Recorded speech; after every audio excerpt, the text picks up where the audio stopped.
a lot of stuff is going on. The Europeans arrive in Greenland. Trump basically told them, if you are trying to fight me, I'm going to raise tariff. I'm going to take your money. So I'm going to fight you with the dollar. And I believe, nobody knows really, but I believe now they are pulling out. The Germans, the French, everybody they went into Greenland, now they are backing out, they're pulling out. And at the same time, Trump got cold feet in Minnesota. Basically, Ventura got on TV and say, Trump is an idiot, I'm going to fight him. When Trump was in the teeth of his mama and his daddy, I was fighting in Vietnam, risking my life for oligarchy. And Trump said that he's going to send the army into Minnesota, but now say that he doesn't need it. So he's going taco again in Minnesota, and he's trying to divert the failure and the failure of Jeffrey Epstein and Liberace, that he's making the White House a Liberace look-alike house, and attacking the Europeans. And he understands that the Europeans, they don't want to fight. But what if? What if they do fight? What if the Europeans actually say, yes, we are going to fight you Yankees? Analyze the situation that we are in. The Europeans control the economy in the United States of America. All the ports, everything, what the design, the ship design that we create, the scientists, the mathematicians, all these people are coming from Europe. The Europeans have atomic weapons too. Not only that, the Europeans control the world.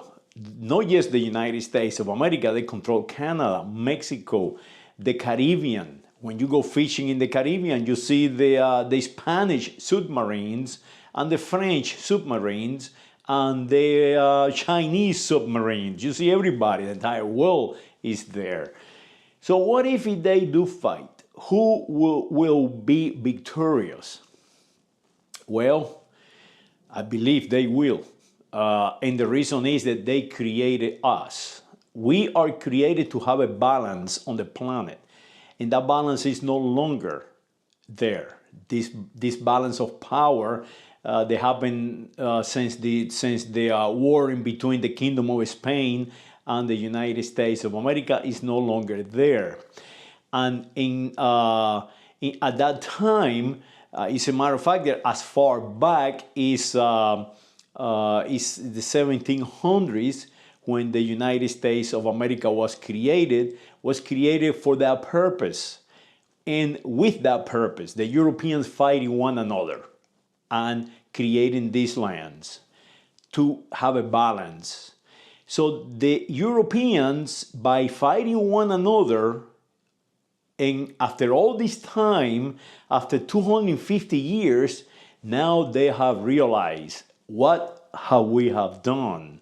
We created an empire, and now this empire that we created to benefit all, to keep everybody basically primitive and poor and ignorant, now it got out of hand. Now they are in power of the planet, and we screw that one up. How can we fix it? And that is what is happening right now. How can the European fix that balance? How can the European keep the United States of America for doing what it's doing? Is conquering everybody else. And they did not fight to help the Spaniards. They did not fight to help the English. The opposite, they fought to make the English weak and the Spaniards weak, and everybody weak, the Europe weak. A weak Europe is best for them than lose power. So now it's the opposite. Now they have to rearrange everything, and they have now the structure to do it. I believe since World War II, when they created this European Union and NATO, now they start recreating Rome, and they are going to come after us because we see it coming. And Trump, for some reason, see what is looking at the same data that I'm looking at. So he's going into the attack, telling the Europeans, hey, I can take you over right now. But Trump is failing to see that we cannot win that one. We cannot, it's impossible to win that one because the Europeans will ally themselves with everybody else on the planet and not us. So we basically are going to be in the same situation that Germany was in the 1900s, 1914, all the way to 1945. They are going to be on the same situation, or we are going to be on the same situation. Germany was alone then, and now the United States of America is going to be alone now. And believe me, the English have not forgotten. They came up the river and burned the White House in 1815. So analyze that situation. We cannot win. That will regret humanity for a very long time, if not for another 200 years, if we fight one another. Because the only way that we can survive as a species is maintaining a union where everybody can be advanced at the same time.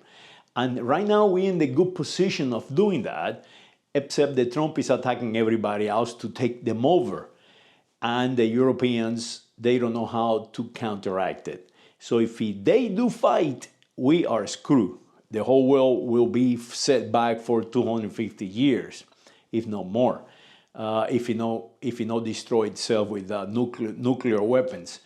So who is going to be on the fight? Well, it looks like they are going to move each other in Europe, try to align themselves with the United States of America, but then they quickly will realize the United States of America is going to take them over, and they are going to be forced to align themselves with the Chinese and the Russians and the Africans and the people from Iberoamerica, because Canada is on the same situation. Canada, the king of the English, is the head of state of Canada. So as you see, the French have territories all over the place in the American continent. The English have territories all over the place. The Dutch have territories all over the place. So as you see, the United States of America is going to be surrounded, literally, the land by the Europeans. And yes, we might win the fight. Who knows?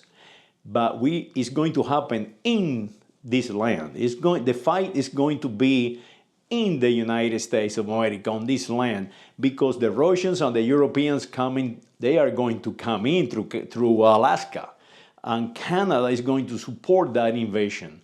The Chinese can come through Alaska, and Canada is going to support that invasion. And they have rockets that can reach us.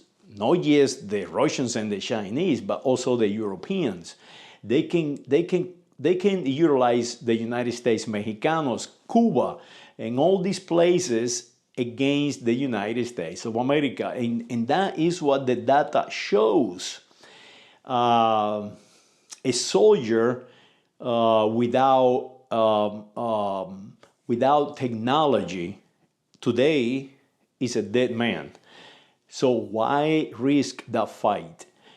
Take all that energy that you're putting in weapons and put those energies into education, into the advancement of humanity, and you, on the long run, will be better off. Yes, you have to change the way we measure work.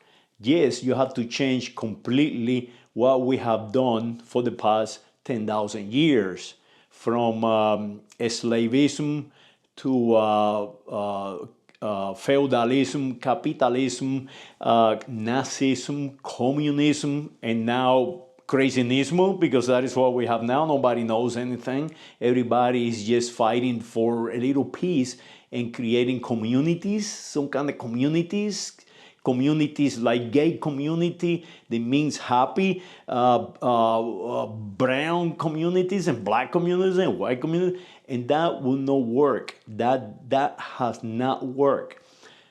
So yes, you have to replace and replenish the mind of humanity and create something new. But I think on the long run, it's better to put that effort into creating a new form of governing humans than to kill each other for no reason. Because we are going to be back on the same place that we were in the Napoleonic War, on the War of 1812, on the War of the Spanish Succession. We're going to be back in 1914 or 1939. We are going to be in Vietnam in the 1960s and Korea in the 50s. So we are just going to repeat what we have done erroneously. So analyze that. Go and create a new form of governing humanity, and you will be better off. What we call that? I have a little idea. You can call it the realism of governing. Saludos.